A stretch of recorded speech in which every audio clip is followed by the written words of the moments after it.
Сәлем баршаңызға. Бүгін біз манная каша жасайтын боламыз. Ол үшін жарты сотейник су құйып жылытып аламыз. Шым-шым тұз саламыз.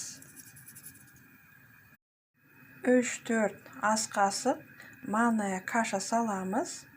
Ол осындай жарты бокалдай болады.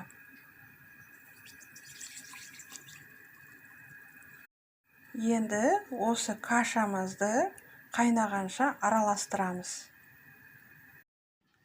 Кашамыз қайнады. Енді осы кашамызды 5 минуттай осылай араластырып, әрі қарай қайнатамыз. Кашамыз 5 минуттай қайнады. Енді осы кашаның үстіне жарты стақандай сүт құйып, араластырып қайнатамыз 1-2 минуттай. Әрі қарай 1 ас қасық сары май саламыз. 1 ас қасық қант салып, 1 минуттай қайнатамыз. Араластырып, осылай 1 минуттай қайнатамыз. Кашамыз дайын болды. Енді қақпағын 1-2 минутқа жауып қоямыз. Кашамыз демделуі керек. Кашамыз дайын болды. Асымыз дәмді болсын.